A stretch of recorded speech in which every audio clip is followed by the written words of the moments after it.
নমস্কার বন্ধুরা, মানবীর রান্নাঘরে আপনাদের সবাইকে স্বাগত জানাই। আমার আজকের রেসিপি বাঙালিদের একটি জনপ্রিয় রেসিপি, ফুলকপি, আলু আর বড়ি দিয়ে কই মাছের ঝোল, পাতলা ঝোল আর কি। তো এই রান্নাটা বাটা মশলায় করলে বেশি ভালো হয়, কিন্তু গুঁড়া মশলাই করেছি আমি আজকে। তো দেখে নিই কীভাবে করেছি। এখানে আমি কই মাছ নিয়ে নিয়েছি, প্রায় 400 গ্রাম মতো রয়েছে। ও বাজার থেকে কেটে দিয়েছিল।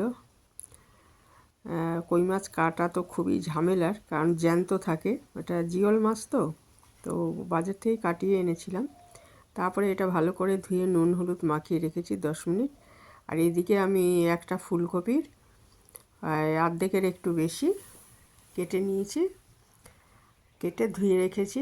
আর একটা বাটিতে 2 চামচ ধনে গুঁড়ো, 3 চামচ জিরে গুঁড়ো, লঙ্কা গুঁড়ো, পরিমাণ মতো লঙ্কা গুঁড়ো, আর আদাটাও আজকে আমি গুঁড়ো আদা ব্যবহার করেছি, ভিজিয়ে রেখেছি। এটা মিনিট 10 ভিজিয়ে রাখলে ভালো হয় আর কি, তাহলে পুড়বে না আর কি ইয়ে করার সময়। এদিকে একটা ননস্টিক কড়াইতে আমি সর্ষের তেল নিয়ে নিয়েছি 2 চামচ, একটু নুন ছড়িয়ে দিলাম যাতে ভাজার সময় বেশি না ছেটায় এবং তলায় যাতে লেগেও না যায়। তারপরে আমি আস্তে আস্তে মাছগুলো ভেজে নিচ্ছি 2 পিঠ। মিডিয়াম আঁচে মাছটা ভাজলে ভালো হয়, মিডিয়াম টু লো আছে। আর চড়া আছে মাছটা পুড়ে যাবে বাইরেটা, আর ভেতরটা কাঁচা রয়ে যেতে পারে, সেই জন্য মিডিয়াম আছে আমি মাছগুলো ভেজে নিচ্ছি। এক পিঠ মোটামুটি ভাজা হয়ে গেছে, আর আরেক পিঠ ভেজে নিচ্ছি।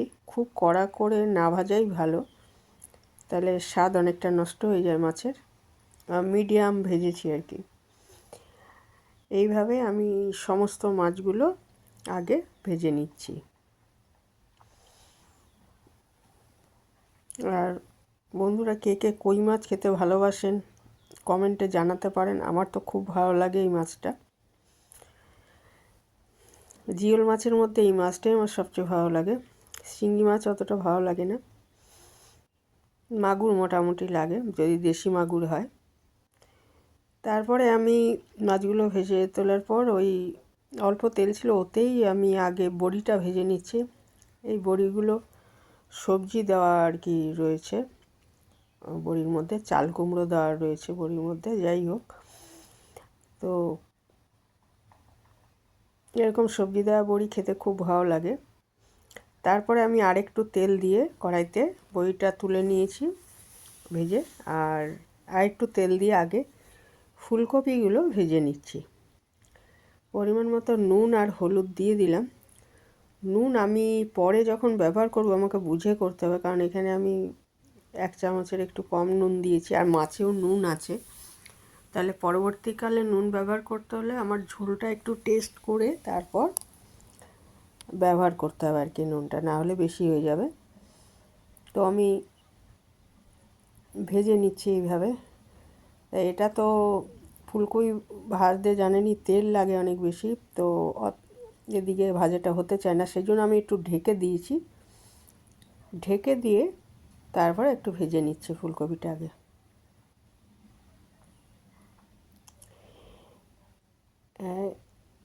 1-1.5 মিনিট পর খুলে আবার একটু নেড়ে চেড়ে দিলাম এগুলো, যাতে নুন আর হলুদটা মিশে যায় ভালো মতো।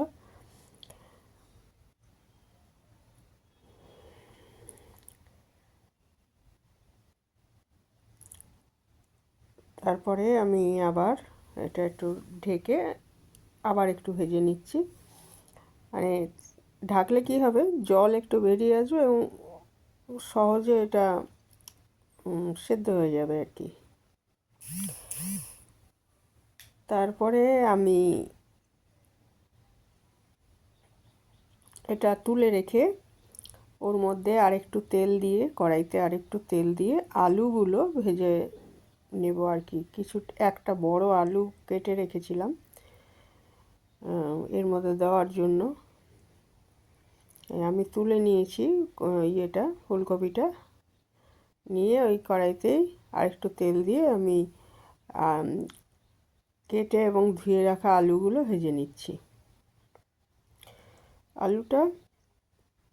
আলুটা ভাজার আগে আমি ওই তেলের মধ্যেই আলুটা যেহেতু আলাদা তুলে রাখবো না, ওই জন্য একটু জিরে আর একটা তেজপাতা ফোড়ন দিয়ে নিচ্ছি আগে, দিয়ে তারপরে আলুটাকে দিয়ে দিচ্ছি এর মধ্যে। আর আলুটা অল্প একটু সাঁতলেই তার মধ্যে একটা টমেটো দিয়ে দিলাম, আর যে মশলাটা করে রেখেছিলাম ধনে গুঁড়ো, জিরে গুঁড়ো আর লঙ্কা গুঁড়ো ভিজিয়ে রেখেছিলাম, সেটা এর মধ্যে দিয়ে দিলাম। দিয়ে ভালো করে মশলাটা কষিয়ে নিতে হবে, যতক্ষণ না তেল ছেড়ে আসে ততক্ষণ মশলাটা কষাতে হবে।